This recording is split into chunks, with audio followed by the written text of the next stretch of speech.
Hataw Balita ngayon.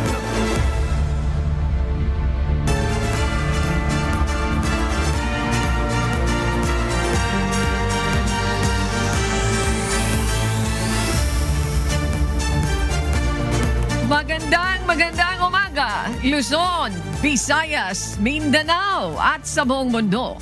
Oras natin sa buong kapuluan, alas 4:34 na po ng umaga, Philippine Standard Time.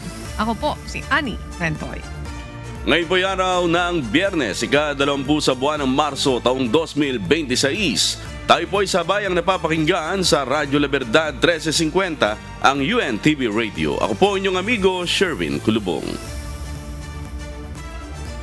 Good morning sa iyo, amigo Sherwin. Right now, ang radio mobile booth kung saan sakay po ako ngayon ay naririto sa MCGI Charity Center na matatagpuan po dito sa lugar ng Marikina City.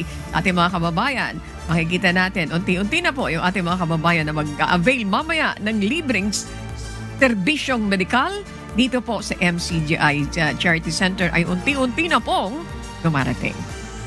Amigo Sherwin, simulan na natin ang balitaan. Narito ang malalaki at makabuluhang balita ngayong araw. Headlines.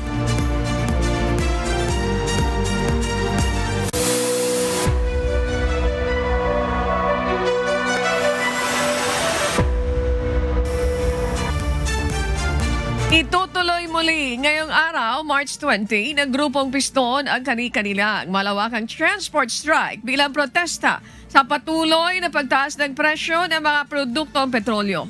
Ayon kay Modi Floranda na Pangulo ng Piston, itutuloy nila muli ngayong Biyernes ang kanilang nationwide transport strike kung saan magtitipon-tipon ang grupo mamayang alas 12 ng tanghali sa may Welcome Rotunda at planong magmarcha patungong Mindiola. Mariing kanonbina ng mga ito ang anilay kawalan ng aksyon ng PBBM administration sa epekto ng nangyayaring giyera ngayon sa Middle East. Muli ring iginiit na mga ito ang pagpapawalang bisa sa oil deregulation law, pagsuspindi sa fuel excise tax at iba pang mga buwis na ipinapataw sa langis. Hataw Balita ngayon. Sa layuning matulungan ang ating mga kababayan sa epekto ng labis na pagtaas ng presyo ng mga produktong petrolyo, ipinagutos ni Pangulong Ferdinand Marcos Jr. ang pagbibigay ng 50% na discount sa pamasahe para sa lahat ng mga sumasakay sa MRT3 at LRT2. Sa advisory ng Department of Transportation, ipinaliwanag nito na otomatikong makukuha ang discount sa pamasahe para sa mga may hawak ng asul na beep cards, habang ang mga pasahero naman na gagamit ng single journey tickets ay otomatiko rin na ibabawas ang discount sa pagbili ng ticket. Samantala, mananatili naman ang 50% fare discount na kasalukuyang ipinatutupad sa mga may hawak ng puting beep cards o yung mga estudyante, senior citizens at persons with disabilities. Ayon sa DOTR, mananatili ang diskwento sa pamasahe hanggang sa susunod na ilalabas na abiso. Hataw Balita ngayon. Sa magbabatuloy ng Hataw Balita ngayon, inilabas na ng Department of Social Welfare and Development ang schedule ng pamamahagi ng cash assistance sa iba pang sektor ng transportasyon sa susunod na linggo. Sa Lunes, March 23, nakatakdang bigyan ng tig-5,000 pisong ayuda ang mga motorcycle taxi. Martes naman ang schedule ng Transport Network Vehicle Service. Habang sa Miyerkules ang mga jeepney, ilalaan naman ang Huwebes at Biyernes para sa delivery service drivers. Ayon kay DSWD Secretary Rex Gatchalian, maaaring makipag-ugnayan ang mga driver sa Land Transportation Franchising Regulatory Board para malaman kung kasama sila sa listahan ng mga tatanggap ng tulong. Hataw Balita ngayon. Inatasan ng Land Transportation, Franchising and Regulatory Board ang kanilang mga regional director na asikasuhin na at pangunahan ang pagsusumite ng kinakailangang mga datos para sa gagawing distribusyon ng fuel subsidy sa mga driver at operator ng mga pampublikong sasakyan sa kanilang mga nasasakupan. Ayon sa LTFRB, sa ngayon ay inihahanda na nila ang ilang mga bagay na kakailanganin bago pa simula ng pamamahagi ng fuel subsidy maging sa mga probinsya. Nauna nang sinabi ng Department of Transportation na target nilang masimula ng pamamahagi ng fuel subsidy sa iba pang PUB drivers at operators sa ika-4 na linggo ng Marso. Pinayuhan naman ng DOTR ang mga driver at operator na ihanda na ang kanilang mga electronic o e-wallet account para sa mas mabilis na pamamahagi ng cash assistance. Hataw Balita ngayon. Tiniyak ni Pangulong Ferdinand Marcos Jr. na dadagdagan ang pamahalaan ng tulong na ibibigay para sa mga driver ng mga pampublikong sasakyan matapos nitong suspindihin ang pagpapatupad sana ng fare hike sa mga PUV. Ayon kay PBBM, patuloy na naghahanap ng mga pamamaraan ng gobyerno para makapagbigay ng ayuda sa mga driver na apektado ng labis na pagtataas ng presyo ng langis. Nauna nang ipinag-utos ng Pangulo sa Department of Transportation ang pagpapatupad ng fare hike upang hindi mabigatan ang mga commuter. Kahit na hindi itataas ang fare, sa ngayon, deferred lang muna yung fare hike, dadagdagan naman natin ang tulong sa kanila para hindi naman sila malugi. Hataw Balita ngayon. Nangako si Department of Social Welfare and Development Secretary Rex Gatchalian na kanilang pabibilisin ang ginagawang distribution ng fuel subsidy para sa mga driver ng mga pampublikong sasakyan sa gitna ng mega oil price hike. Sa ngayon ay pinakikilos na ng DSWD ang lahat ng kanilang mga tauhan at resources upang mapabilis ang pamamahagi ng cash relief assistance sa mga PUB. Target ng ahensya na matapos ang payout ng fuel subsidy sa lahat ng mga PUB driver sa Metro Manila bago ang long holiday sa unang linggo ng Abril. Hataw Balita ngayon. Ibinahagi ng Department of Energy na malaki na ang ibinaba ng kanilang electricity at fuel consumption kasunod na ipinatupad ng Enhanced Flexible Work Arrangement, gayon din ang ilang fuel efficiency measures. Ayon sa DOE, bumaba na sa 34,540 kilowatt-hours ang kanilang konsumo sa kuryente sa nakalipas na 2 linggo mula sa dating 45,010 kilowatt-hours. Anila, katumbas ito ng nasa 23.36% na estimated savings nila sa power supply consumption. Bukod pa dito, nakapagtala rin ang DOE ng mahigit sa 882 liters na fuel consumption mula March 2 hanggang March 14. Hataw Balita ngayon. Inihayag ni Pangulong Ferdinand Marcos Jr. na patuloy ang paghahanap ng pamahalaan ng alternatibong mapagkukunan ng langis para sa bansa. Bagamat pangunahing nagmumula sa Middle East ang supply, tinitiyak niya na may mga kontrata ang Pilipinas para sa alternatibong supplier, kabilang sa mga hinahanapan ng alternatibong mapagkukunan ang langis at iba pang petroleum products, pati na rin ang fertilizer. Layunin ng hakbang na ito na bawasan ang panganib sa supply sa gitna ng krisis sa gitna ng silangan. Yung langis, wala tayong magagawa dyan. Pero at least yung supply ay tinitiyak namin magkakaroon. So kahit na may stock tayo, patuloy ang maghanap ng Pilipinas dahil kumukuha talaga tayo sa Middle East. So naghahanap tayo ng alternative sources ng langis. Halimbawa sa fertilizer, yun na petroleum product na yun, hindi problema yun dahil yung pinagkukuhanan natin na kapag nangako naman sa atin na itutuloy nila yung kanilang mga kontrata. Hataw Balita ngayon. Tiniyak ni Pangulong Ferdinand Marcos Jr. na sapat ang supply ng langis at pagkain sa bansa sa kabila ng patuloy na pagtaas ng presyo ng petrolyo. Ayon sa Pangulo, ginagawa ng pamahalaan ang lahat ng paraan para hindi labis na maramdaman ng publiko ang matinding epekto ng krisis sa pamamagitan ng iba't ibang hakbang at tulong. Pinayuhan din niya ang publiko na huwag mag-alala habang tinututukan ng kanyang administrasyon ang seguridad sa pangunahing pangangailangan. Sinabi ng Pangulo na patuloy ang pag-iimbak ng langis at pagkain upang matiyak na hindi magkukulang sa merkado. Kasabay nito, ipinatupad ang mga austerity measures sa gobyerno kabilang ang 10% na pagbabawa sa konsumo ng enerhiya. Basta we want to keep as much as possible, huwag po mag-alala ang tao. We are securing the supplies of oil, we are securing the supplies of food, And so far, sapat naman ang ating mga supply, ang ating mga naka-stock na sa langis at saka sa pagkain. Hataw Balita ngayon. Iginiit ni Senator Sherwin Gatchalian na kailangang pag-aralan ng mabuti ang panukalang amyenda sa Biofuel Act dahil maapektuhan nito ang halos 400,000 farmers at ethanol plant workers. Ayon sa Senador, dapat may proteksyon at safeguards para sa mga magsasaka bago payagan ang walang limitasyong importasyon.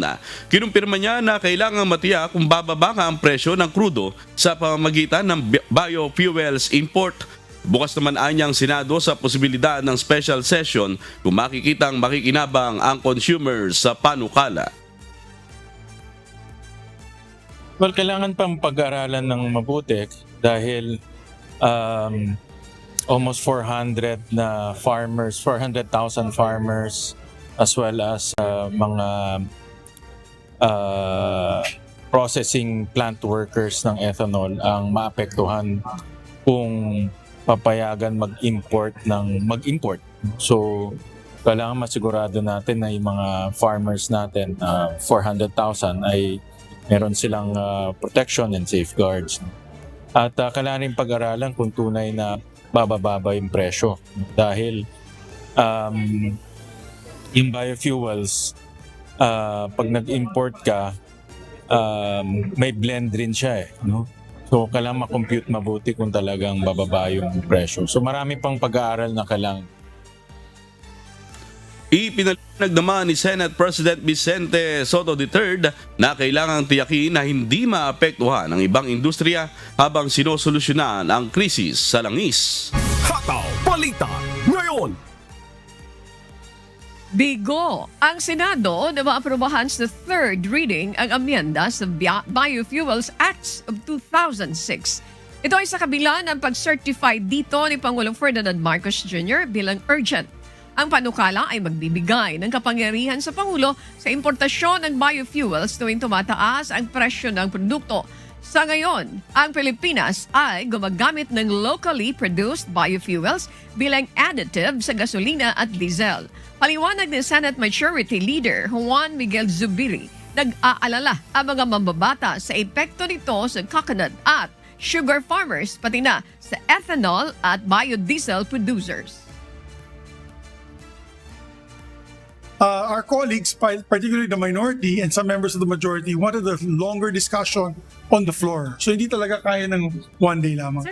Hindi mo na naabot kasi marami mga farmers na affected, maraming industries, the coconut farmers, the sugar farmers, the ethanol producers, the biodiesel producers. Parang there was a lot of fear among our colleagues na affected talaga sila. Tsaka maliit lang naman yung mawawala sa presyo, di ba? Kasi maliit lang ng blend ng biodiesel at saka yung ethanol. Hataw Balita ngayon. Muling sumadsad ang halaga ng piso kontra dolyar kung saan naitala ito sa 60.1 pesos kahapon araw ng Huwebes, March 19. Ito na ang pinakabagong all-time record ng peso-dollar exchange. Nahihigitan nito ang naitala nung nakaraan na all-time low rate na 59.87 pesos noong Lunes, March 16. Ang pagbagsak ng halaga ng piso ay bunsod pa rin ng lumalalang geopolitical tensions at labis na pagtaas ng presyo ng langis. Oras natin sa buong kapuluan, alas 4:55 ng umaga. Philippine Standard Time. Mga kasambahay na nakikinig at nanonood, dito pa rin po ang radio mobile booth sa MCGI Charity Center na matatagpuan dito sa Marikina City. Right now, ang ating mga kababayan na nag-aantabay sa pagbubukas ng ating MCGI Charity Center few minutes from now at exactly 5 o'clock in the morning, umpisa na po ang pagpasok ng mga kababayan natin na nag-aantabay para makakuha ng libreng serbisyong medikal. Ang pila ng mga kababayan natin dito ay medyo mahaba na. Mahaba na po, Amigo Sherwin, ang pila dito.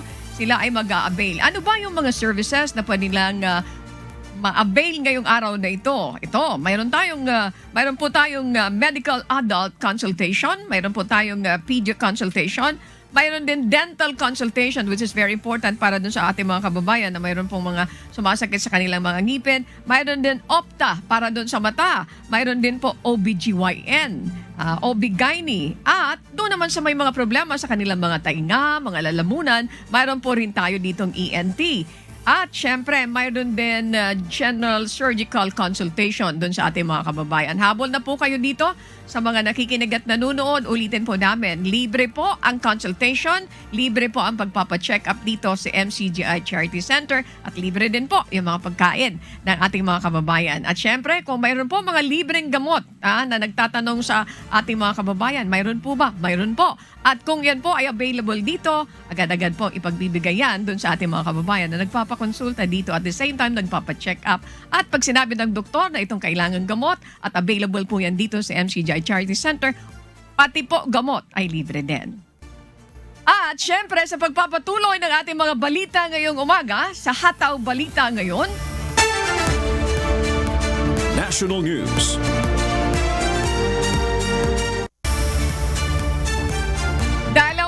Anim pang mga Pilipino kasama ang isang sanggol ang ligtas na naitawid ng Department of Migrant Workers at Overseas Workers Welfare Administration patungo ng Taba border crossing upang makalabas ng Israel. Pagdating sa Taba, Egypt, agad silang sinalubong na mga kawani ng Philippine Embassy sa Cairo at ng OWA Rapid Response Team. Sila ay pansamantalang mananatili sa Egypt habang inaayos pa ang kanilang flight pauwi ng Pilipinas. Sa kabuuan ay mayroon ng 100 mga Pilipino ang natulungan ng embahada na makalabas ng Israel. Kabilang dito ang mga OFW, turista, pilgrims at mga estudyante. Hataw Balita ngayon. Inasistihan ng Philippine Consulate General ang repatriation ng 4 na overseas Filipino worker na na-stranded sa Istanbul, Turkey. Ang mga nasabing OFW ay orihinal na nakabase sa Kuwait at nasa Istanbul lamang gamit ang kanilang tourist visa. Nakabiyahe na ang mga ito pauwi ng Pilipinas noon pang March 18. Sa ngayon ay aabot na sa 39 na overseas Filipinos ang natulungang ma-repatriate ng konsulado sa Istanbul. Hataw Balita ngayon. Pinag-iingat ngayon ang Migrant Workers Office sa Dubai ang mga overseas Filipino workers doon laban sa sinasabing repatriation assistance scam. Sa advisory na inilabas ng MWO Dubai, sinabi nito na mayroon silang mga natatanggap na report hinggil sa mga individual at grupo na nag-aalok umano ng assistance kapalit ng repatriation ng mga OFW. Sinasabi nanghihingi umano ang mga ito ng bayan at kumukuha rin ng ilang personal na impormasyon mula sa mga OFW. Paalala ng Migrant Workers Office, tanging sa mga official channel lamang dapat iproseso ang paghingi ng tulong para sa repatriation. Dahil dito, hinikayat ng mga OFW na bisitahin palagi ang official website at social media page ng Department of Migrant Workers at MWO Dubai. Iwasan din na makipagtransaksyon sa sinumang individual, agent sa social media accounts na nagpapakilala at nag-aalok na mag-aasikaso ng repatriation service.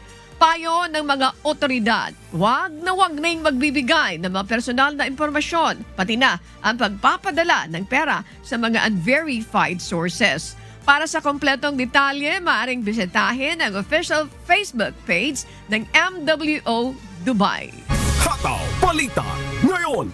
Isa pang paalala, nagbabala po ang Embahada ng Pilipinas sa Espanya sa mga Pilipino matapos makatanggap ng maraming ulat tungkol sa mga scammer na nagpapanggap na kinatawan ng Embahada. Sinasabing nanghihingi ng pera ang mga ito kapalit ang umano'y pagpoproseso ng mga consular document. Paglilinaw ng Embahada, peke at layon lamang na makapangloko ng mga ganitong modus. Hindi nila tumatawag ng personal ang Embahada sa mga individual at hindi rin sila nagpoproseso ng consular documents. Paalala po ng mga otoridad sa publiko, huwag magbahagi ng personal na impormasyon at agad na i-report sa kanilang tanggapan ng mga ganitong insidente. Hataw Balita ngayon. Para sa mga kababayan natin na naghahanap naman ng trabaho, inianunsyo ng Philippine Embassy ng Korea ang hiring ngayon ang Social Security System o SSS office doon. Sa ngayon ay naghahanap ang SSS South Korea ng local hire marketing assistant na magsisilbing support staff services sa Seoul, South Korea Foreign Representative Office upang masiguro ang maayos at mabilis na serbisyo para sa mga overseas Filipino workers na miyembro ng SSS. Para sa karagdagang impormasyon, maaaring bisitahin lamang ang official Facebook page ng Philippine Embassy sa Korea. Hataw Balita ngayon. Nagpaalala ang Philippine Embassy in Korea sa mga Pilipino na magtutungo sa gaganaping malaking pagtitipon bukas sa araw ng Sabado, March 21 sa Gwanghwamun sa Seoul, South Korea. Ito'y may kaugnayan sa gaganaping concert para sa inaabangang comeback ng K-pop supergroup na BTS. Paalala po ng embahada sa ating mga kababayan na maging maingat at maging mapagmatyag kaugnay ng inaasahang malaking pagtitipon kung saan dadagsa ang libo-libong mga manonood. Payo po ng Philippine Embassy ng mga otoridad o payo pa ng mga otoridad na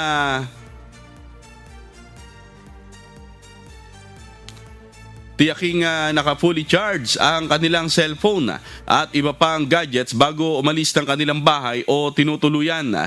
Nakapaskil naman sa kanilang official Facebook page ang mga contact numbers na maaaring tawagan o i-message sakaling mangailangan ng tulong mula sa Philippine Embassy. Hataw Balita ngayon. At para sa mga balita sa iba't ibang panig ng mundo, narito ang ating global correspondent na si James Bantuyan mula naman sa Maryland, USA. Global News.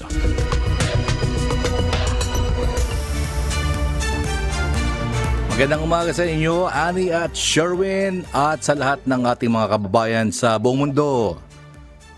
Narito ang mga balita mula sa iba't ibang panig ng daigdig. Muling tumaas ang presyo ng langis sa pandaigdigang merkado matapos tamaan ng Iran ang pangunahing energy facility sa Qatar. Kasunod nito, nagbanta si US President Donald Trump ng matinding pagganti laban sa Iran. May hataw na balita si Chris Fugaban. Pumalo ng mahigit $115 kada bariles ang presyo ng Brent crude habang nagtaas din ang presyo ng gas sa Europa matapos atakihin ng Iran ang Ras Laffan sa Qatar, ang pinakamalaking liquefied natural gas facility sa buong mundo.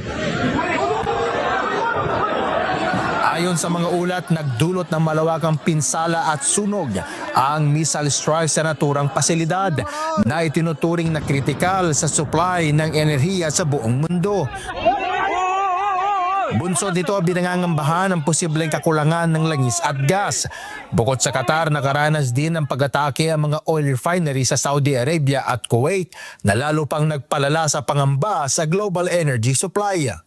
Dahil sa mga pangyayaring ito, bumagsak ang stock market sa Europa at Asia habang tumataas din ang takot sa panibagong pagtaas ng inflation at interes sa iba't ibang bansa. Kasabay nito, nagbigay ng matinding babala si US President Donald Trump sa Iran matapos ang pag-atake sa Qatar. Aniya, kung maulit pa ang ganitong hagbang, handa ang Estados Unidos na wasakin ang pangunahing gas field ng Iran. Binigyang diin din ng US leader na hindi umano dapat dinamay ang Qatar sa tensyon at tinawag na hindi makatarungan ang ginawang pag-atake ng Iran sa nasabing bansa. Sa gitna ng tumitinding tensyon, patuloy ang pangamba ng mga eksperto na maaaring magdulot ang mga pag-atake sa energy infrastructure na mas malawak at pangmatagalang epekto sa pandaigdigang ekonomiya. Chris Fugaban, humahataw sa balita ngayon.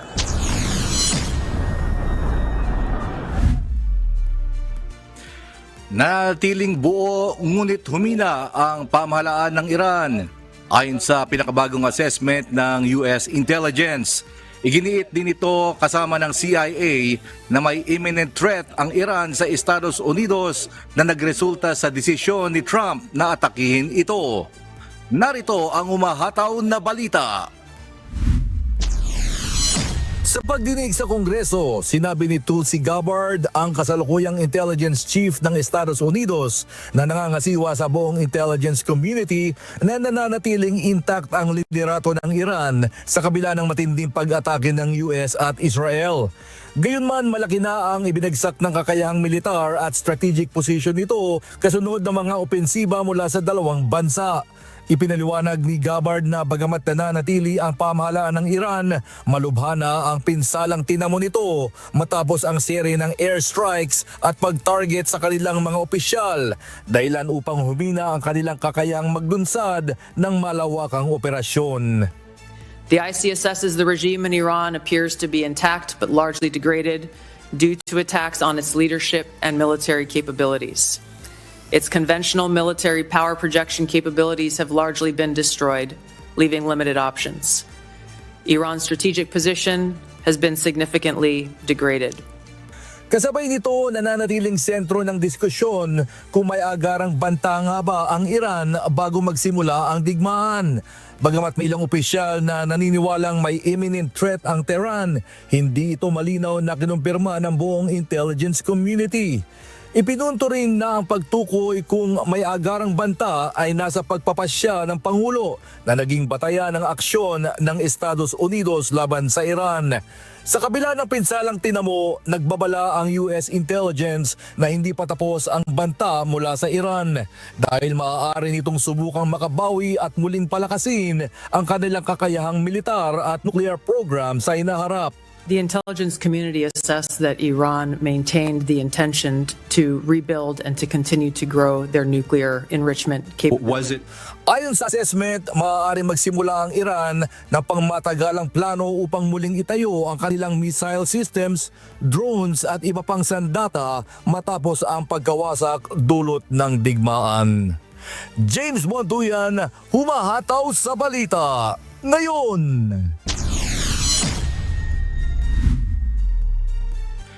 Nagpulong sina US President Donald Trump at Japan Prime Minister Sanae Takaichi sa White House upang talakayin ang lumalalang krisis sa gitnang silangan.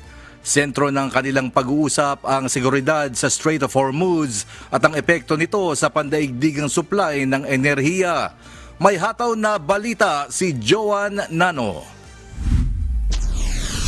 Masayang sinalubong ni US President Donald Trump si Japan Prime Minister Sanae Takaichi sa White House kanina, kung saan nagsagawa ng pulong ang dalawang lider upang pag-usapan ang sitwasyon sa Iran, seguridad ng Strait of Hormuz at mga usaping pang-ekonomiya. Sa nasabing pagtitipon, binigyang diin ni Trump na umaasa siya na mas lalong makikibahagi ang Japan sa mga hakbang upang masiguro ang malayang pagdaloy ng langis sa rehiyon. Look, I expect Japan to step up because, we have that kind of relationship, and we step up with Japan. We don't need much. We don't need anything. I mean, honestly, we don't need anything from Japan or from anyone else, but I think it's appropriate that people step up. Una nang nanawagan si Trump sa ibang bansa kabilang ang Japan na magpadala ng naval assets sa Strait of Hormuz na aniya ay ginagawang hostage ng Iran. Iginiit din ni Trump na bagamat hindi gaanong umaasa ang Estados Unidos sa Strait of Hormuz, ay pinoprotektahan pa rin ito ng Amerika para sa ibang bansa na umaasa sa supply ng langis. Samantala, nilinaw naman ni Prime Minister Takaichi na handa ang Japan na makipagtulungan sa international community, ngunit kailangang sumunod sa limitasyon ng kanilang konstitusyon, lalo na ang paggamit ng pwersang militar. And speaking of the situation in Iran, Iran's development of nuclear weapons must never be allowed. And that is why we, Japan, have been urging them and also reaching out to other partners in the world. Binatikos din niya ang mga pag-atake ng Iran sa mga kalapit bansa at ang pagsasara ng Strait of Hormuz na nagdudulot ng pangamba sa global energy supply. In addition, Japan condemns Iran's actions such as attacking the neighboring region and also the de facto or effective closure of the Strait of Hormuz. As a matter of fact, my fellow minister, Foreign Minister Motegi, also had the direct exchange with the Iranian Foreign Minister and urged Iran to stop such activities. Isa ang Japan sa pinakaapektado ng pagsasara ng Strait of Hormuz dahil umaasa ito ng halos 75% ng langis mula sa Gulf region. Pinuri naman ni Takaichi si Trump at sinabing umaasa siya na makakamit ang kapayapaan sa mundo sa pamamagitan ng US President. I firmly believe that it is only you, Donald, who can achieve peace across the world. And to do so, I am ready to reach out to many of the partners in the international community to achieve our objective together. Joan Nano, humahataw sa balita ngayon. Ipinahayag ng 6 na makapangyarihang bansa kabilang ang Britain, France, Germany, Japan, Italy at Netherlands na handa silang tumulong sa mga hakbang para matiyak ang ligtas na pagdaan sa Strait of Hormuz. Sa joint statement ng 6 na bansang nabanggit, pinuri nila ang mga bansang kasali sa preparatory planning at mariing kinundina ang mga kamakailang pag-atake ng Iran sa mga unarmed commercial vessels sa Gulf. Naparalisa ang commercial shipping sa nasabing ruta dahil sa epektibong pagharang ng Iran. Naiulat na aabot sa 20,000 seafarers ang na-stranded sa humigit kumulang na 3,200 na barko sa kanlurang bahagi ng strait ayon sa International Maritime Organization. Hinimok ng 6 na bansa ang Iran na itigil na ang pagbabanta, gayon din ang mga opensiba nito gamit ang drone at missile attacks at anumang hakbang na hahadlang sa commercial shipping. Ipinahayag ng United States at ng iba pang world power na patuloy ang koordinasyon sa mga magkaalyado na bansa para bumuo ng plano kung paano muling mabubuksan ang Hormuz Strait sa ligtas na kalakalan. Hataw Balita ngayon. Nagpupulong na ang mga kaalyado ng NATO upang hanapan ng paraan ang muling pagbubukas ng Strait of Hormuz. Ito ay kasabay ng tumitinding tensyon at panawagan ng Estados Unidos para sa mas aktibong aksyon ng organisasyon kaugnay ng nangyayaring digmaan sa gitnang silangan na nakaapekto sa ekonomiya ng buong mundo. May hataw na balita si Jovic Bermas. Patuloy ang koordinasyon ng mga bansang kasapi sa North Atlantic Treaty Organization o NATO upang matukoy ang pinakamabisang paraan para muling mabuksan ang Strait of Hormuz na isang kritikal na ruta ng supply ng langis at gas sa buong mundo. When it comes to the Strait of Hormuz, I've been in contact with many allies. We all agree, of course, that strait has to open up again. And what I know is that allies are working together, discussing how to do that. What is the best way to do it? They are working on that collectively to find a way forward. Paliwanag ni NATO Chief Mark Rutte, patuloy ang aktibong konsultasyon hindi lamang sa pagitan ng mga kaalyadong bansa ng NATO kundi pati na rin sa Estados Unidos upang tugunan ang lumalalang sitwasyon sa rehiyon. And what I'm, in my context with allies, are seeing is that they are intensely discussing amongst each other, with the United States and amongst each other, the best way forward to tackle this huge security issue. Unang nanawagan si US President Donald Trump sa NATO na magpadala ng naval vessels sa Strait of Hormuz upang matiyak ang seguridad sa rehiyon. Nagpahayag na rin ng pagkadismaya ang Pangulo dahil sa naging reaksyon ng NATO sa kanyang panawagan. Well, I'm disappointed in NATO that we spend trillions of dollars on NATO. Think of it, trillions over the years, many trillions of dollars. It's one of the reasons we have deficits and we help other countries. And when they don't help us, I mean, it's certainly something that we should think about. Iginiit pa ni Trump na isang mahalagang pagsubok ang kasalukuyang krisis upang malaman kung tunay na susuporta ang NATO sa Estados Unidos sa oras ng pangangailangan. So, I think NATO's making a very foolish mistake. And I've long said that, I wonder whether or not NATO would ever be there for us. So this was a great test. Sa kasalukuyan, nananatiling sarado ang Strait of Hormuz matapos ang serya ng pag-atake at tensyon sa pagitan ng Iran, Estados Unidos at Israel na nagdulot ng matinding pangamba sa global energy supply at pagtaas ng presyo ng langis. Jovic Bermas, humahataw sa balita ngayon.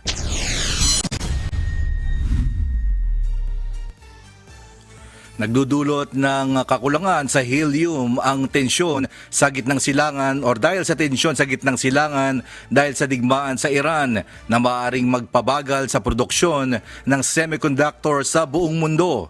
Kailangan ang high-purity helium sa paggawa ng chips para sa electric vehicles, smartphones at iba pang electronic gadget at walang alternatibo sa ganitong kalidad ng gas. Itinuturing na byproduct ng liquefied natural gas o LNG production ang helium, kaya't naapektuhan ang supply nito matapos ihinto ng Qatar Energy ang karamihan ng LNG output dahil sa pagsasara ng Strait of Hormuz.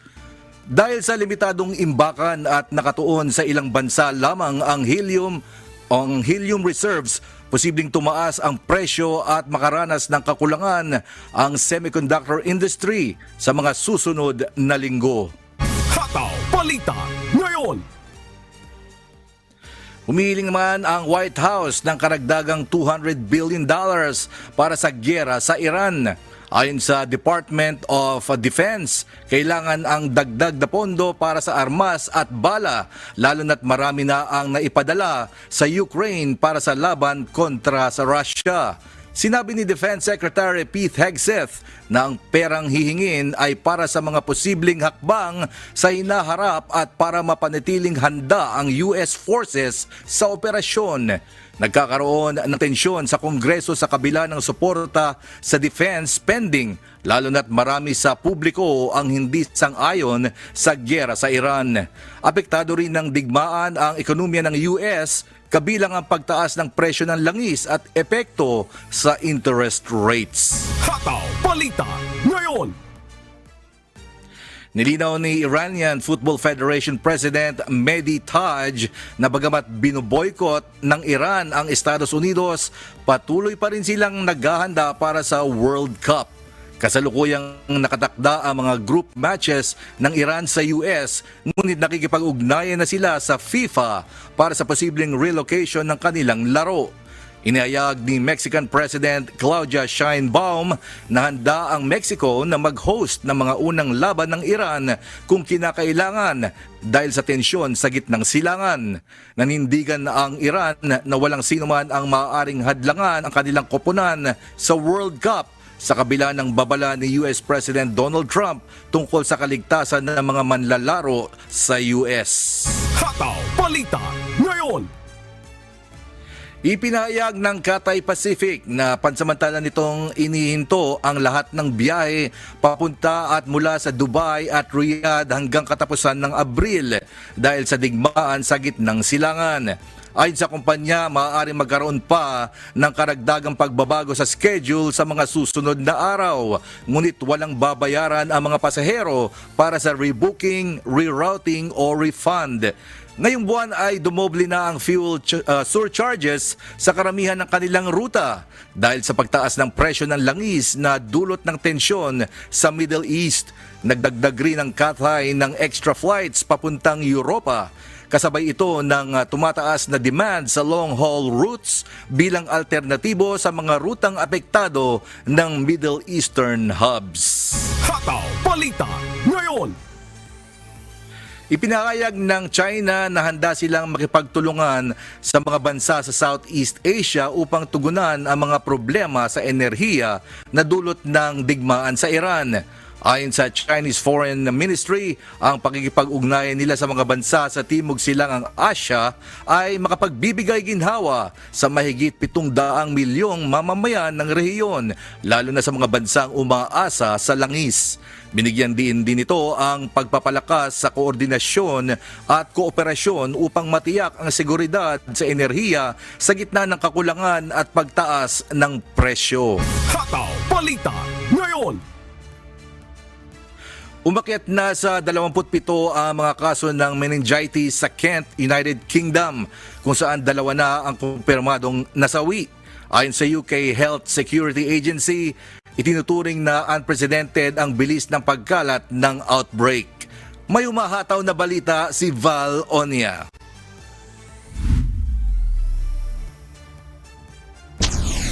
Nananatiling naka-alerto ang mga health authorities sa United Kingdom matapos umakyat sa 27 ang bilang ng mga kasong pinangangambahan na tinamaan ng meningitis outbreak.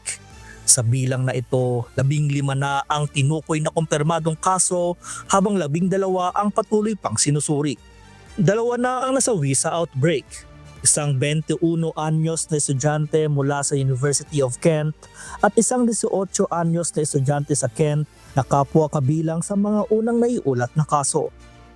Tinutukoy ng mga eksperto na karamihan sa mga nahawaan ay ang mga kabataan at estudyante at maraming kaso ang may kaugnayan sa Club Chemistry Nightclub sa Canterbury, isang sikat na lugar na pinupuntahan ng mga estudyante. Ayon sa mga health official, mabilis kumalat ang meningitis sa pamamagitan ng close contact tulad ng paghalik o paggamit ng iisang inumin o vape. Dahilan upang mas maging vulnerable ang mga kabataan sa ganitong uri ng impeksyon. Agad namang nagsagawa ng malawakang contact tracing ang UKHSA at nagbigay ng libo-libong antibiotics sa mga posibleng na-expose, partikular sa mga dumalo sa nightclub noong mga unang araw ng outbreak. Kasabay nito, inilunsad ang Targeted Meningitis B Vaccination Program para sa humigit kumulang 5,000 estudyante sa Canterbury campus ng University of Kent, kung saan daan-daan na ang nagpabakuna upang maiwasan ang pagkalat ng sakit. Ayon sa mga eksperto, ang meningitis ay isang mapanganib na impeksyon na maaaring humantong sa sepsis kung naapektuhan ang lining ng utak at spinal cord, at maaaring lumala ng mabilis kung hindi agad maagapan. Kabilang sa mga sintomas ang matinding sakit ng ulo, lagnat, paninigas ng leeg, pagkaantok at minsan ay rashes. Mga senyales na kadalasang napagkakamalang ibang sakit kaya't naaantalang agarang gamutan. Sa kabila ng pagtaas ng kaso, iginiit ng mga otoridad na nananatiling mababa ang panganib sa pangkalahatang populasyon. Ngunit patuloy ang mahigpit na monitoring lalo na sa pag-uwi ng mga estudyante para sa bakasyon. Sa ngayon, nananawagan ng mga health authorities sa publiko lalo na sa mga maaaring na-expose na agad magpakonsulta at sumailalim sa preventive treatment upang mapigilan ang mas malawak na pagkalat ng sakit. Val Onia, humahataw sa balita ngayon.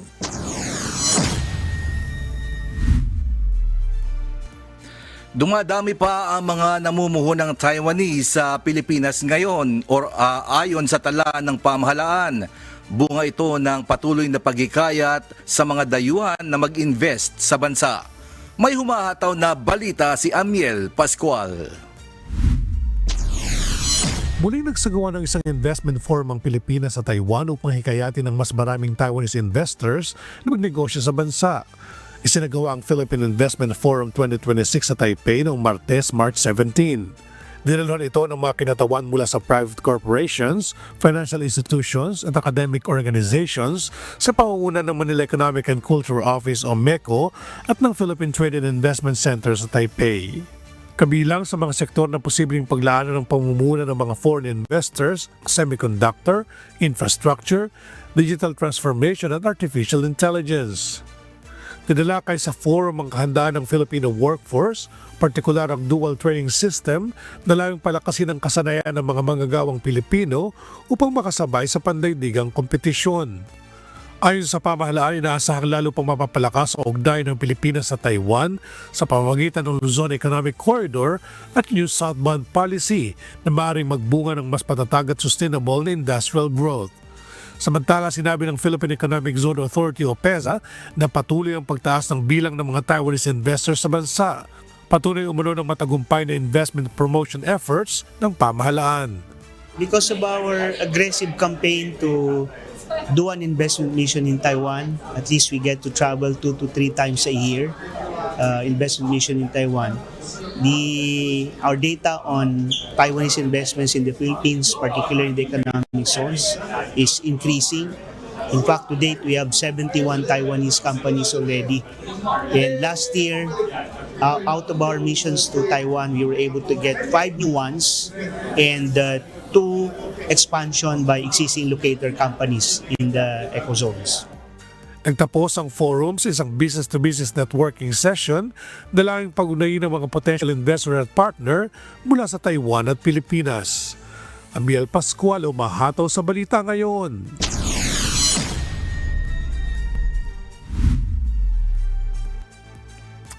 At yan po mga kababayan, ang mga balita mula sa iba't ibang panig ng mundo. Mula dito sa Maryland, USA, ako si James Montuyan. Magandang araw po sa inyong lahat and have a safe weekend. Iginit ng isang abogado ng complainant sa reklamong impeachment na nahihirapan umanong pabulaanan ng kampo ni Vice President Sara Duterte ang mga aligasyon sa impeachment complaints. Ito'y matapos manindigan ng abogado ng Vice Presidente na depektibo ang mga reklamo at nakabatay sa mga konklusyon, haka-haka at mga salaysay na hindi nakasandig sa katotohanan. May humahataw na balita si Rosalie Cos. Naninindigan sa pagkakamali. Ganyan inilarawan ni Attorney Amando Verhiligutan, counsel ng complainant sa reklamong impeachment, ang pahayag ng isa sa mga abogado ni Vice President Sara Duterte para sa impeachment proceedings na si Attorney Michael Poa. Ayon kay Attorney Poa, walang pagbabago sa kanilang posisyon na depektibo ang mga reklamong impeachment at nakabatay sa mga konklusyon, haka-haka at mga salaysay na hindi nakasandig sa katotohanan. Pero we maintain our position na nahirapan kaming sagutin because walang impeachable offense. Instead of explaining ano yung naging non-answer ng Vice President, yung team niya nagdo-double down pa. And I don't blame them. Ang hirap kasing i-refute paragraph by paragraph yung 98-page complaint na compliant sa requirement ng ultimate facts. Hindi lang yan, may ebidensya pang naka-attach sa mga exhibits. Ang hirap sagutin nun. So, I could feel for them. Layo na isasagawang pagdinig ng House Justice Committee na mailatag ang mga ebidensya at testigo ng mga complainant at respondent o si VP Duterte. Pagkatapos nito ay saka pa lamang tutukuyin ng House panel kung may probable cause o sapat na ebidensya para irekomenda sa plenaryo ng Kamara ang impeachment laban sa pangalawang Pangulo at maiakyat ang reklamo sa Senado para sa isang paglilitis. This is to remind the public during the what we call mini trial before the Committee on Justice. Yung titingnan lang ng Committee on Justice whether may probable cause. Hindi pa yung pagdidetermine kung dapat bang ma-remove from office, ma-impeach at saka ma-remove from office yung Vice President. Okay, mangyayari yan during the plenary at saka during the Senate trial. Yung i-determine ng Committee on Justice is probable cause, napaka-achievable niyan, mababa yan compared to yung determination of guilt of the Vice President. Sa March 25, April 14, 22 at 29 nakatakda ang hearing proper ng House Justice Committee sa dalawang reklamong impeachment. Aminado naman si Attorney Poa na kinukonsidera pa nito kung dadalo o hindi sa pagdinig ng House panel bilang isa sa mga abogado ng Vice Presidente. Ito ay dahil hindi naman anya makakapag-cross-examine ng mga abogado ng Vice Presidente sa mga testigo at ebidensya ng complainants. Ang dilema namin ngayon is how do we rebut if we cannot even cross-examine, kami not the committee members, kami, if we cannot even cross-examine the witnesses that the complainants will be presenting to test the credibility of their testimonies. No? Kung dadalo naman o hindi si VP Duterte sa impeachment hearing, dedepende anya ito sa payo ng defense team ng pangalawang Pangulo kung may bentahe ba o wala ang pagharap sa House Justice Panel. Rosalie Cos, humahataw sa balita ngayon.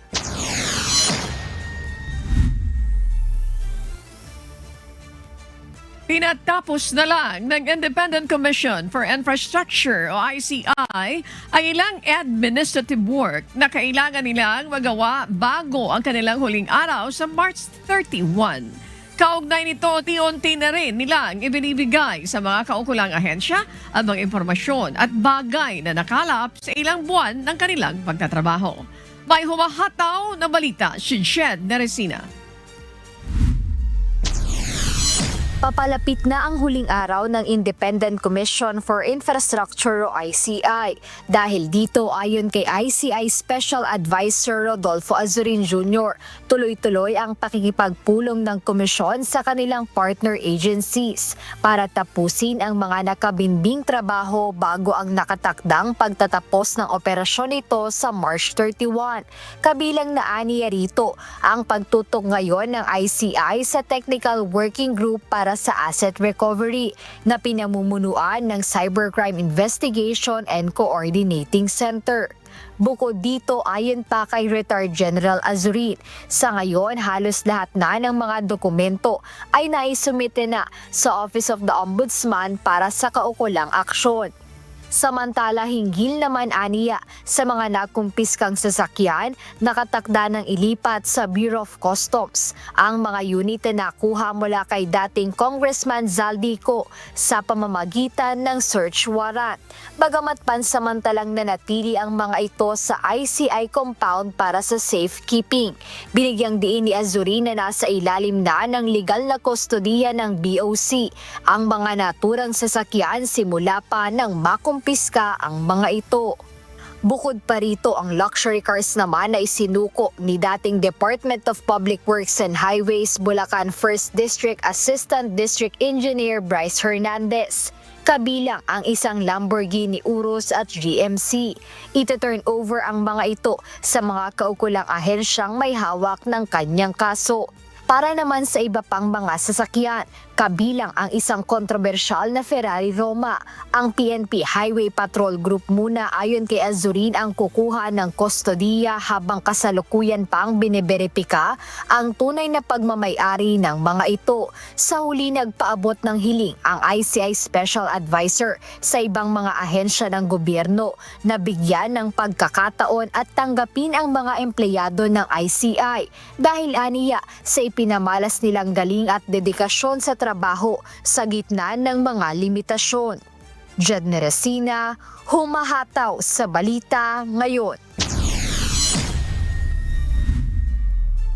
Dumalo si Pangulong Ferdinand Marcos Jr. sa ika-129 na anibersaryo ng Philippine Army sa Port Bonifacio, Taguig kahapon.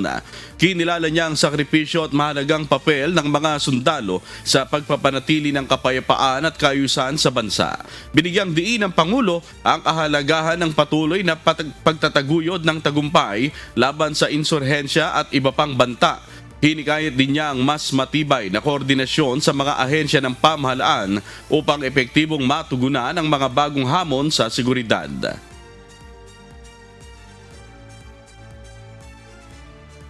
The Philippine Army must continue to build on the significant gains that we have achieved in internal security and work with law enforcement agencies to address emerging threats. Hataw Balita ngayon. Tiniyak ng pamunuan ng Philippine Army na handa ang kanilang hanay sa kasalukuyan at umuusbong na banta sa seguridad ng bansa. Ayon kay Lieutenant General Antonio Navarrete, handa ang hukbo para depensahan ang teritoryo ng Pilipinas. Sa ilalim ng Comprehensive Archipelagic Defense Concept, kaya magsagawa ng external security operations ng Army kasabay ng internal security operations. Nananatiling nakatuon ang administrasyon sa pagpapalakas ng external defense upang masiguro ang kapayapaan at katatagan ng bansa. As a result, our major units, while sustaining internal security gains, are now better postured for territorial defense.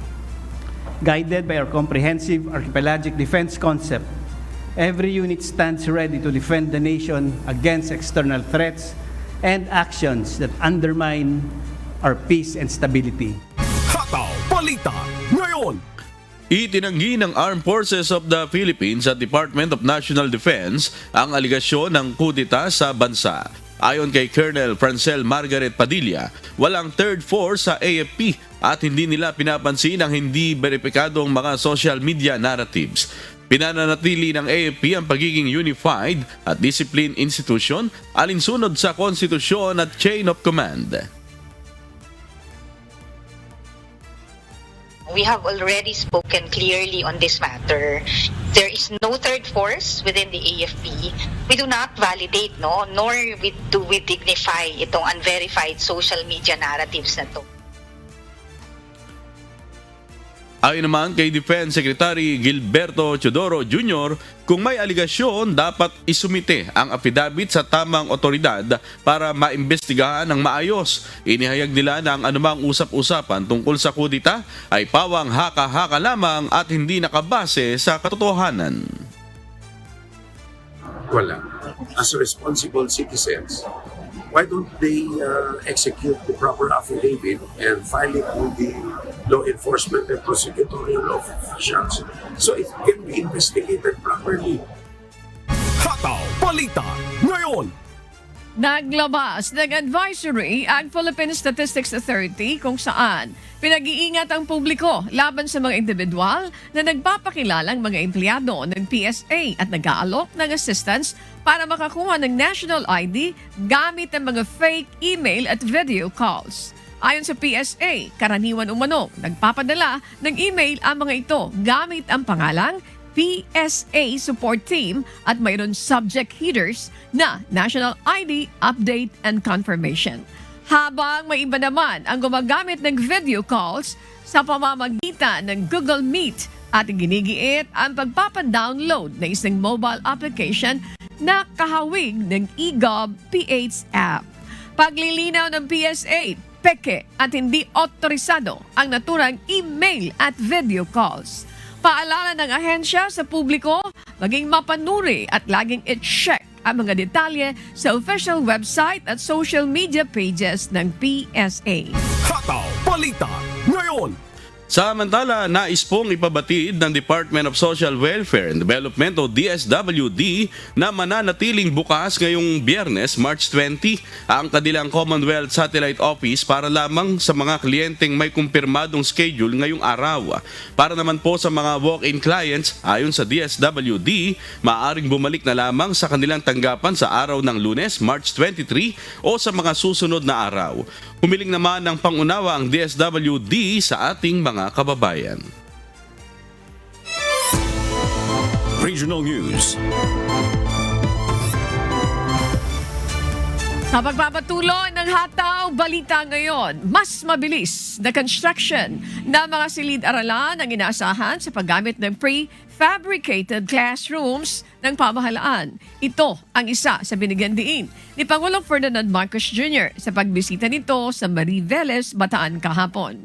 May humahataw na balita si Mel Aquino. 4 na araw lamang ang ginugol sa pagtatayo ng prefabricated classroom na ito sa Mariveles National High School Alasasin Annex sa Bataan. Kahapon pinangunahan ni Pangulong Bongbong Marcos Jr. ang turnover ng modular classroom kasama sa Education Secretary Sani Angara. Ayon sa Department of Education o DepEd, donasyon ang mga silid-aralan mula kay First Lady Lisa Marcos at ng Next Gen Foundation. Layo nitong mas mapabilis ang pagtugon sa kakulangan ng silid-aralan sa bansa. Pero bago ito, binisita muna ng Pangulo ang paggawaan ng prefabricated classroom at kumbinsido ito na maayos at matibay ang pagkakagawa ng mga silid-aralan. Ini-inspeksyon namin pati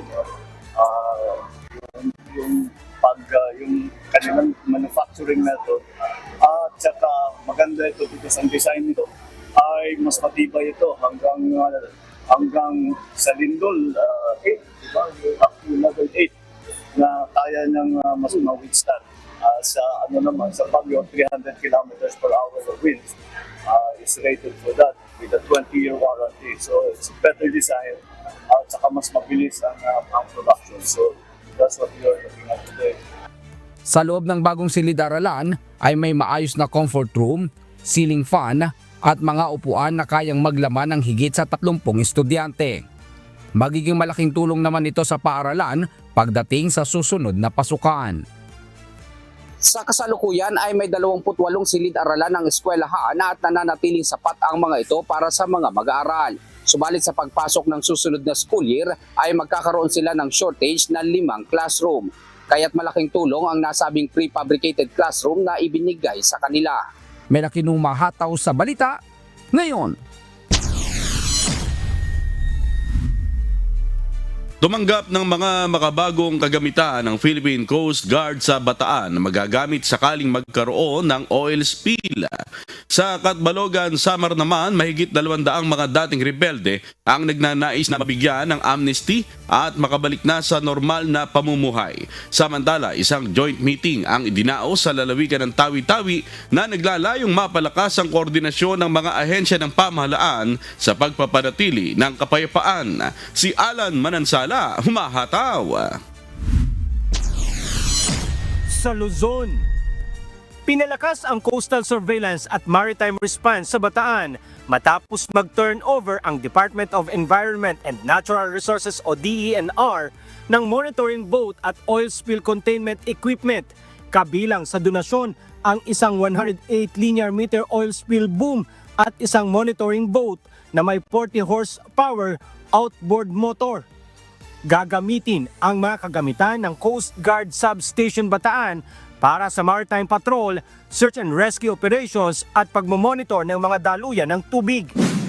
Sa Visayas, umabot sa 279 amnesty applications mula sa mga friends rescued sa Northern Samar ang natanggap ng Local Amnesty Board Catbalogan.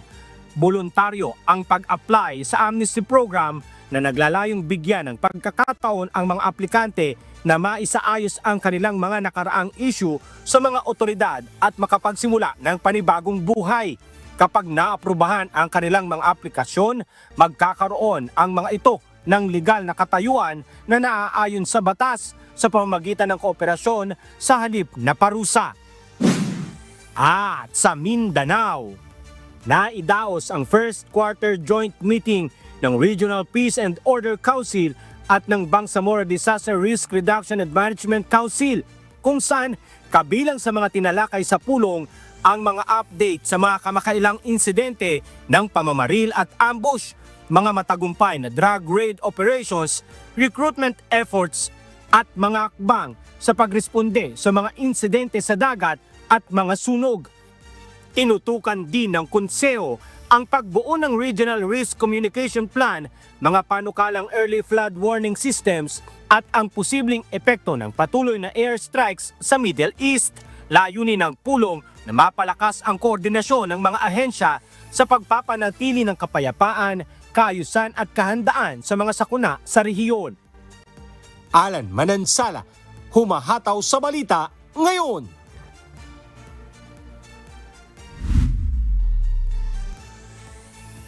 Tinatayang aabot naman sa 6.4 million pesos ang pinsalang idinulot matapos na matupok. Nagsunog ang isang commercial building sa Barangay Lapasan, Cagayan de Oro City kahapon, March 19, ayon sa Bureau of Fire Protection. Batay sa inisyal na investigasyon ng BFP, nagsimulang sumiklab ang sunog sa isang warehouse sa may National Highway. Wala namang naitalang nasawi o nasugatan sa insidente, ngunit isang pamilya sa kalapit na komunidad ang apektado at nairekomenda na para sa tulong ng barangay. Hindi naman inaalis ng mga investigador ang posibilidad ng arson bilang sanhi ng sunog. Hataw Balita ngayon. Tumanggap ng pabahay mula sa Resilience Village Project sa Iloilo ang nasa 30 mga pamilya sa barangay ng sa bayan ng Batad na naninirahan sa hazard-prone areas doon. Pinagkalooban ng mga ito ng Certificates of Entitlement para sa house and lot sa ilalim ng Pilot Purok Resilience Village Project. Ang proyekto na pinondohan ng pamahalaang panlalawigan na may halagang umaabot sa 36 million pesos ay bahagi ng Socialized at Climate Responsive Housing Program para sa mga pamilyang nakatira sa mga delikadong lugar. Layunin nito na ilipat sa mas maayos at ligtas na lugar ang mga residenteng naninirahan sa madalas na tamaan ng landslide dahil sa mga bitak sa bundok habang pinapanatili sila sa malapit sa kanilang pinagkakakitaan. Oras natin sa buong kapuluan, alas 5:56 na po ng umaga, Philippine Standard Time. Sa ating mga kababayan na nais pang humabol na para makapag-avail ng mga medical services na ipinagkakaloob po ng MCGI Charity Center na matatagpuan dito po sa Marikina City, pwede pa po kayong humabol dahil hanggang alas 9 pa po ng umaga ang registration. It's only 5:56, kaya kayang-kaya pa. At samantala, yung kanina po na nakapila dito, na napakahaba, ay lahat na po sila ay nakapasok. Pero marami pa rin po mga humahabol dito at nakikita natin yung pagdating pa rin ng ating mga kababayan para mag-avail nga ng mga medical services na ipinagkakaloob ng MCGI Charity Center dito po sa Marikina City. At sa pagpapatuloy ng Hataw Balita ngayon, nalalapit na ang long holiday at ito ang panahon na sinasamantala ng marami nating kababayan para umuwi ng probinsya habang ang iba naman ay dumarayo sa mga pasyalan upang makapagbakasyon. At kapag ganitong inaasahan na ang pagdagsa ng mga tao sa mga bus terminal, mga port at mga airport, mahalaga ang pagpapatupad ng mahigpit na seguridad at kabilang sa magpapatupad niyan ang Philippine Coast Guard. At para talakayin po yan, makakausap natin ngayong umaga si Commodore Noemi Cayabyab, ang spokesperson ng PCG. Good morning po sa inyo, Commodore Cayabyab, and salamat po sa pagpapaunlak sa amin ngayong umaga. Yes, magandang umaga po, Ma'am Annie, at asala po nakikinig sa inyong programa. Maraming salamat sa promotion. First and foremost, congratulations. Commodore, paano po ba magiging deployment ng PCG ngayong nalalapit na yung mahabang bakasyon? Partikular na po yung nasa first week of April. Yes, tama po kayo, Ma'am Annie, sa direktiba po ng ating Pangulo at ng ating Secretary of Department of Transportation at si Secretary Lopez na siguraduhin po ang kaligtasan at seguridad ng ating mga kababayan na uuwi sa kanilang mga probinsya ngayong Semana Santa at nabanggit nyo nga po, Ma'am Annie, kasabay na rin po yung summer vacation po. So sa kautusan po ng aming commandant na sa Admiral Ronnie Hilgavan, we will be all placing all our Coast Guard operating units po to include yung station at saka substation nationwide po in heightened alert status. Simula po yan March 28 hanggang April 5 in anticipation po ng influx ng ating mga pasahero na pupunta po sa ating mga pantalan. So ang Philippine Coast Guard po, Ma'am Annie, we will be deploying 17,000 PCG personnel nationwide po para masigurado ang kaligtasan at seguridad po ng ating mga biyahero, lalo na po sa mga gagamit ng mga sasakyang pandagat. So ang Philippine Coast Guard din po ay maglalagay ng ating mga tauhan at saka medical teams sa itatayo po nating malasakit help desk, lalo na po yan sa lahat po ng mga pantala at mga major seaports para mabigyan naman po ng immediate assistance ang ating mga biyahero at kung meron naman po mga emergency na mga situation, ay madali po tayo makapag-responde. So kasama po natin dyan, Ma'am Annie, ang Philippine Ports Authority, Marina, kasama po ang iba't ibang ahensya ng ating gobyerno at ang Philippine Coast Guard Auxiliary.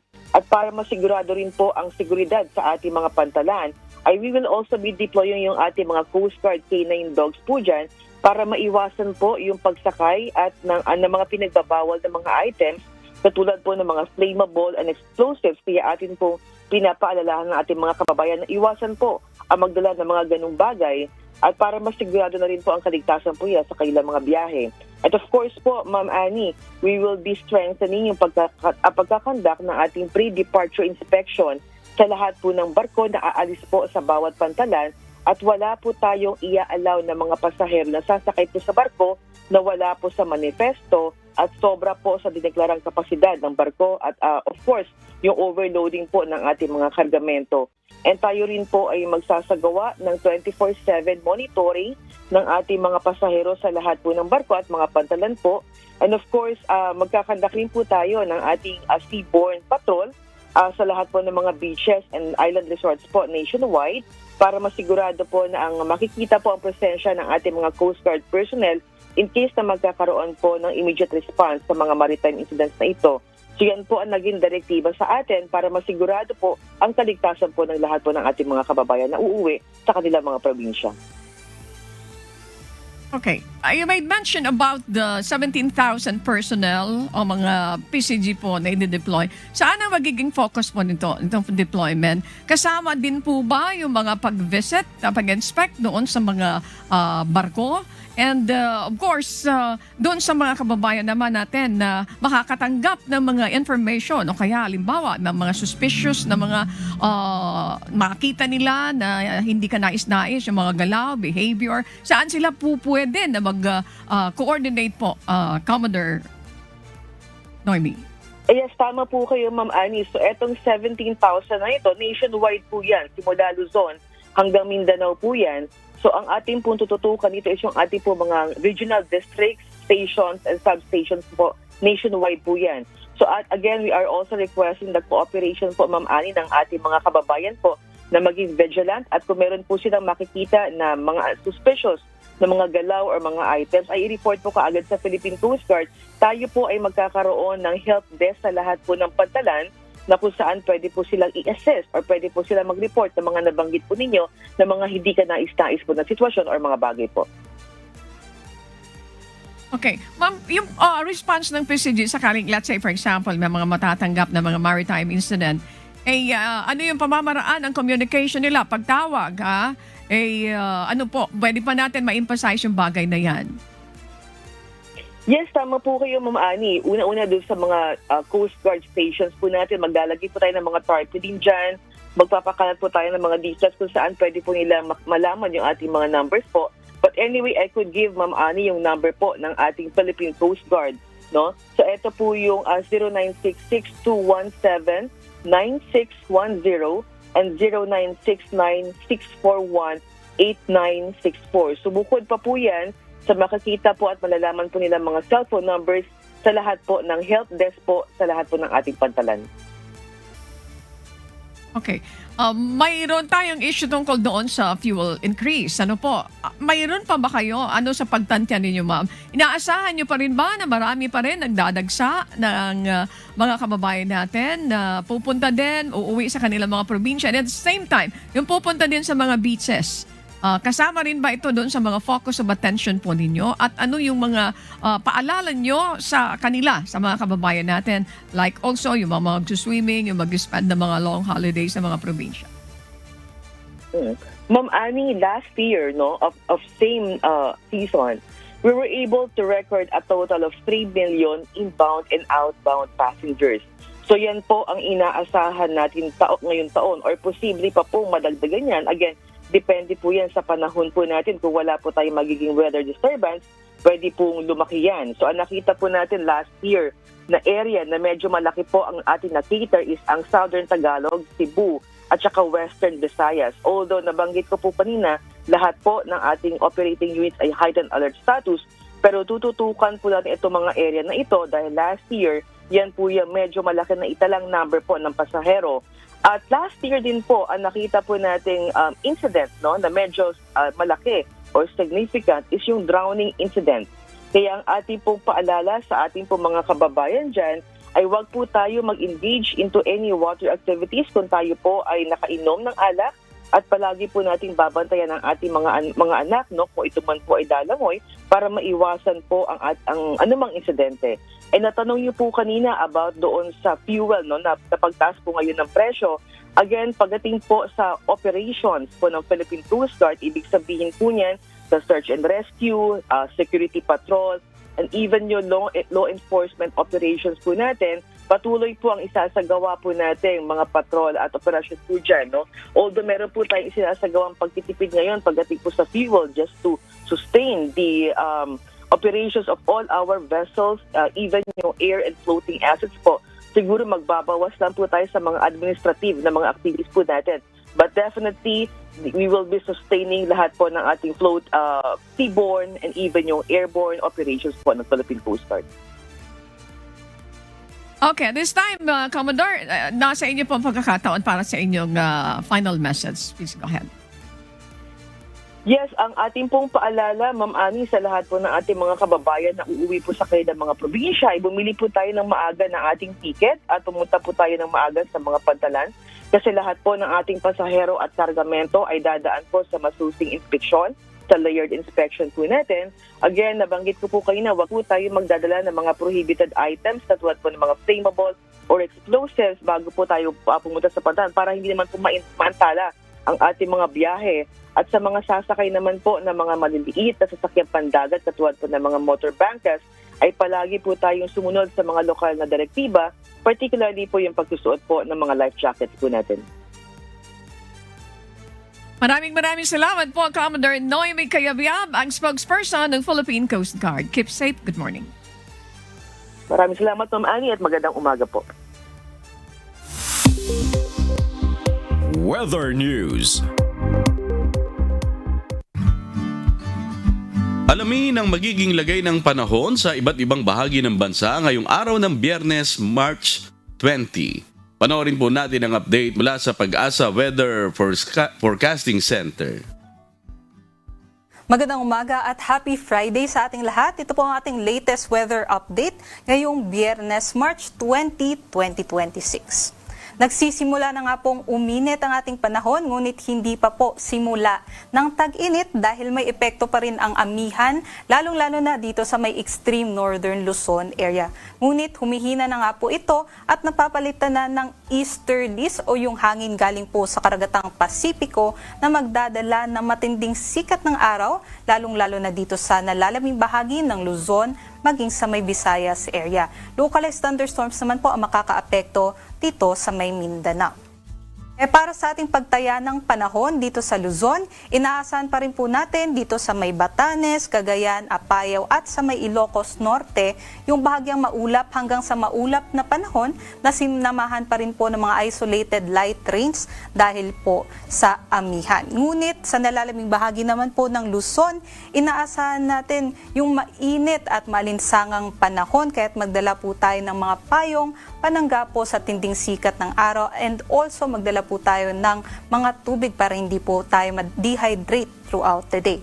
Possible pa rin po yung mga localized thunderstorms dito po sa may Luzon area dulot ng easterlies. Ito po yung ating mga agwat ng temperatura at dahil mainit na nga po ngayong araw, possible po yung between 21 to 33 degrees Celsius na temperatura dito sa may Tuguegarao. 23 to 31 degrees Celsius naman po sa Metro Manila at sa may Legazpi at 23 to 30 naman po sa Lawag. Ngunit mas mababa naman po yung temperatura natin dito sa may Tagaytay at sa may Baguio. Sa Tagaytay po 20 to 29 at sa Baguio naman 15 to 21 degrees Celsius. Dito naman po sa may Palawan, Visayas at sa may Mindanao, inaasahan nga po natin matindi din po yung sikat ng araw. Kaya't yun nga po, possible pa rin po yung maalinsangan at mainit na panahon at posible yun yung mga thunderstorm activities, especially pagdating po ng hapon hanggang sa gabi. So possible pa rin po na magkaroon po tayo ng mga biglaang buhos ng ulan, especially sa hapon. Pinakamainit po ang ating agwat ng temperatura dito po sa may Zamboanga at sa may Davao. Possible po between 23 to 34 degrees Celsius ang ating temperatura dyan.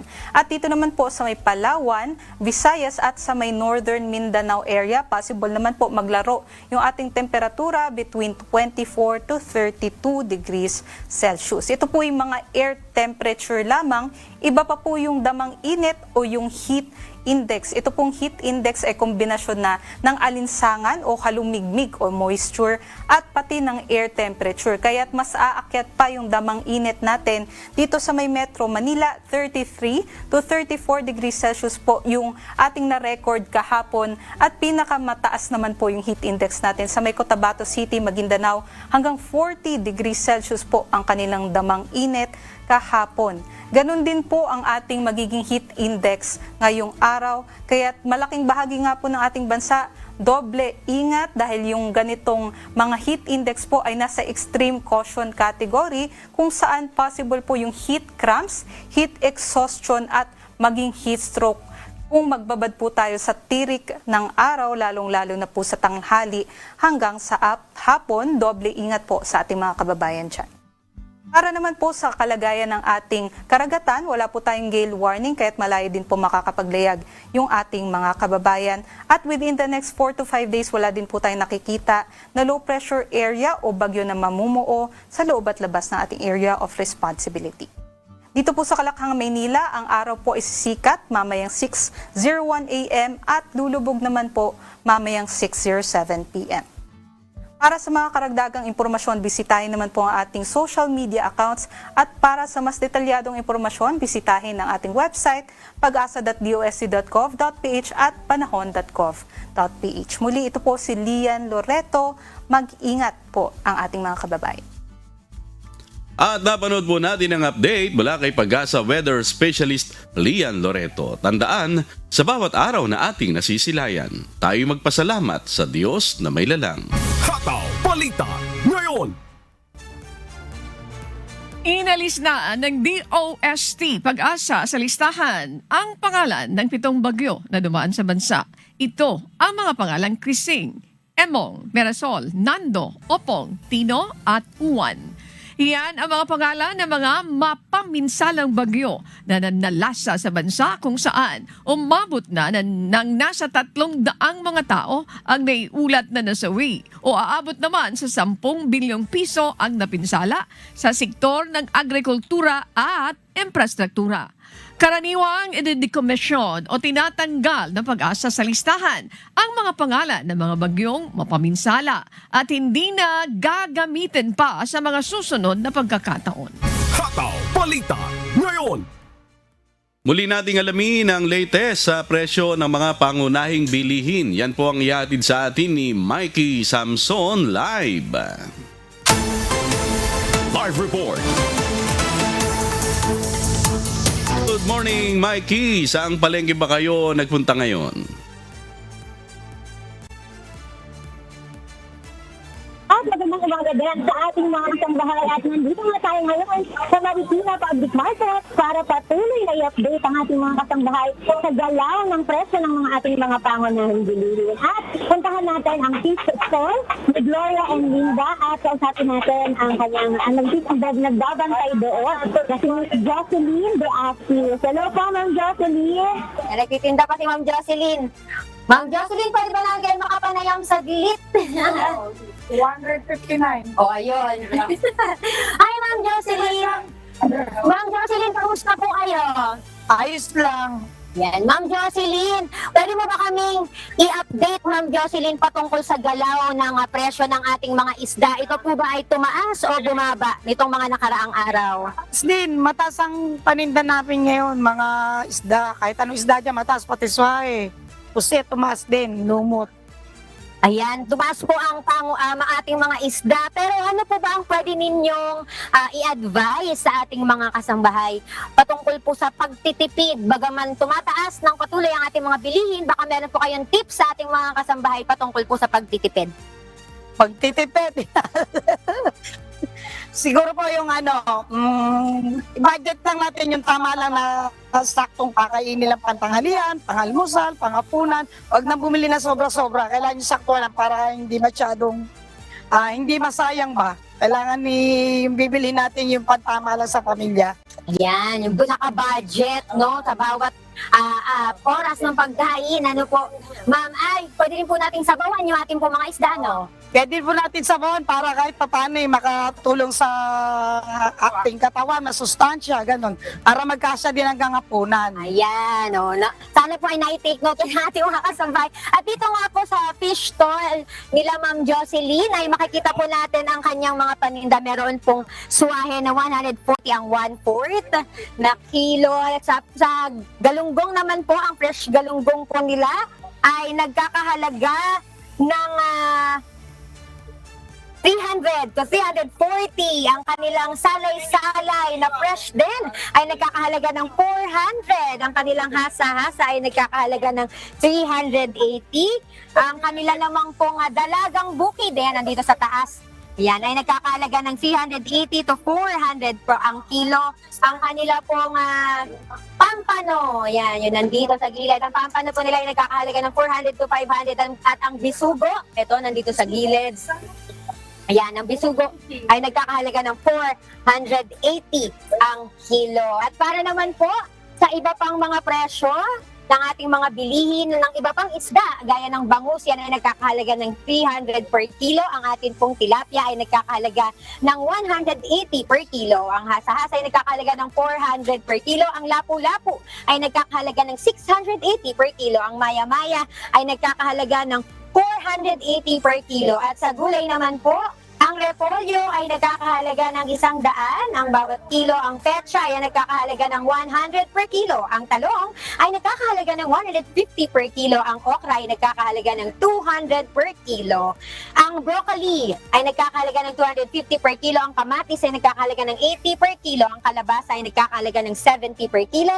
Ang carrots ay nagkakahalaga ng 150 per kilo. Ang sibuyas naman po ay nagkakahalaga ng 150 per kilo.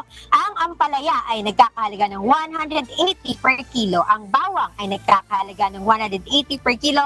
At ang sitaw ay nagkakahalaga ng 70 pesos bawat tali. At ang kangkong ay nagkakahalaga ng 20 pesos bawat tali. Sa baboy naman po, sa kasim, yan ay nagkakahalaga ng 320 per kilo. Ang pigi ay nagkakahalaga ng 320 per kilo. Ang pork chop po ay nagkakahalaga ng 320 per kilo. Ang ribs ay nagkakahalaga ng 320 per kilo. Ang liempo ay nagkakahalaga ng 360 per kilo. Ang patak ay nagkakahalaga ng 300 per kilo. Sa manok naman po, ang leeg ay nagkakahalaga ng 120 per kilo. Ang paa ay nagkakahalaga ng 130 per kilo. Ang wings ay nagkakahalaga ng 220 per kilo. Ang balon-balunan ay nagkakahalaga ng 220 per kilo. Ang whole chicken ay nagkakahalaga ng 210 per kilo. Ang drumstick ay nagkakahalaga ng 220 per kilo. Ang breast ay nagkakahalaga ng 270 per kilo. At ang atay ay nagkakahalaga ng 220 per kilo. At iyan po muna ang update mula dito sa Marikina Public Market. Balik po sa inyo dyan sa studio. Nakakita ko ng dalagang bukid, Mikey. Tama-tama yung i-partner sa sa Munggo ngayong Biyernes. Ikaw ba, nakakita ka ba ng paborito mong isda dyan sa Marikina Public Market, Mikey? Nandito po ang aking paboritong isda, ang tinatawag nating dalagang bukid. Ayan, ang dalagang bukid. At alam nyo ba, ayan, magti-trivia na rin tayo dahil hinawakan ko ng aking paboritong isda. Hindi dahil sa gender kaya tinatawag itong dalagang bukid, kundi dahil sa mamink-mink o makulay pink na kulay nito. Ayan. Timing pala, yan pala ang iyong paboritong isda. Ayan, maraming salamat, Mikey Samson. Nag-uulat ng live mula dyan sa Marikina Public Market, Marikina City. At syempre, gusto lang po nating batiin ng magandang umaga at maraming salamat po yung ating pong mga nakatutok po sa ating programa. At yung nandyan sa Marikina City, si Mayor Maan Chodoro, Marikina Public Market City Administrator Oliver Villamenya, MCGI District 5, Marikina Dicones, MCGI Mothers ng Marikina. Ayan. Hataw Balita ngayon. Samantala nananatili sa unang pwesto ang Finland bilang pinakamasayang bansa sa mundo sa ika-9 na sunod-sunod na taon batay sa World Happiness Report na sumaklaw sa 147 na mga bansa. Ipinapakita ng survey ang pagtataya ng mga mamamayan sa kalidad ng kanilang buhay kung saan nakakuha ang Finland ng score na 7.8. Kasama rin sa top 6 ang lahat ng Nordic countries, kabilang ang Iceland, Denmark, Sweden at Norway, habang Costa Rica naman ang nangungunang Latin American country sa ika-4 na pwesto. Bahagya namang umakyat ang pwesto ng Pilipinas mula sa rank 57 noong nakaraang taon ay nakuha nito ang ranked 56th. Ang ranggo ay batay sa sariling opinyon ng mga tao tungkol sa kanilang buhay at hindi sa panlabas na pagsusuri gamit ang data mula sa Gallup World Poll. Ayon sa mga eksperto, nakakaapekto sa kaligayahan ng isang bansa ang GPD per capita, life expectancy, kalayaan, at mababang antas ng korupsyon. Samantala, hindi nakapasok sa top 10 ang US, UK, Canada, at iba pang English-speaking countries sa ikalawang sunod na taon. Hataw Balita ngayon. At para naman sa ating mga kababayan na nangangailangan ng dental at optical check-up, Bibisita po ngayong araw ng Biyernes, March 20, ang MCGI Mobile Clinic sa ilang mga probinsya para pa rin maghatid ng libreng check-up sa ngipin at mata ng ating mga kababayan. Ang ating pong MCGI Mobile Dental Clinic number 1 ay nakapwesto po ngayon sa may barangay Nueva Covered Court sa Santa Marcela sa Apayao. Habang ang Mobile Clinic number 2 naman po ay nasa MCGI lokal ng sitio May Ugat sa barangay May Bangkal sa Morong Rizal ngayong Biyernes. Samantala, ang MCGI Mobile Dental Clinic number 3 ay matatagpuan ngayon sa MCGI lokal ng Kidapawan City sa Riverbank Subdivision, Poblasyon, Kidapawan City. Habang ang Mobile Clinic number 4 naman ay nasa barangay Cubay Sur, Covered Gym sa Malay, Aklan. And last but not the least, ang ating pong Mobile Clinic number 5 naman ay naririyan po sa may barangay Libayor, Covered Court sa Tigbao, Zamboanga del Sur. Samantala, patuloy niyo po namang antabayanan ang susunod na schedule ng MCGI Mobile and Dental Clinic diyan sa may Cebu Province sa susunod na linggo. Bukod sa libreng check-up, may inihahandog rin po na libreng almusal, lunch. Ang ating mga kasama mula sa Members Church of God International. Welcome po dyan ang lahat ng ating mga kababayan. Ano man ang inyong relihiyon, kasarian, kalagayan sa lipunan dahil hangad at ligaya po ng MCGI na kayo po ay mapagserbisyohan.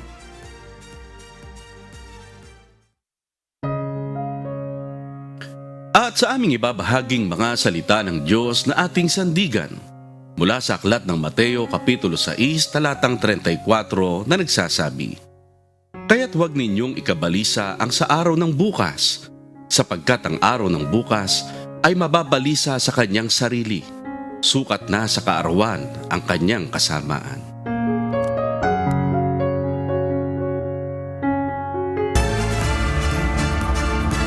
Binabati ko lang sandali ang aking tita Nene La Pastora, ang aking may bahay si Glenda at ang aming unika iya si Elisea.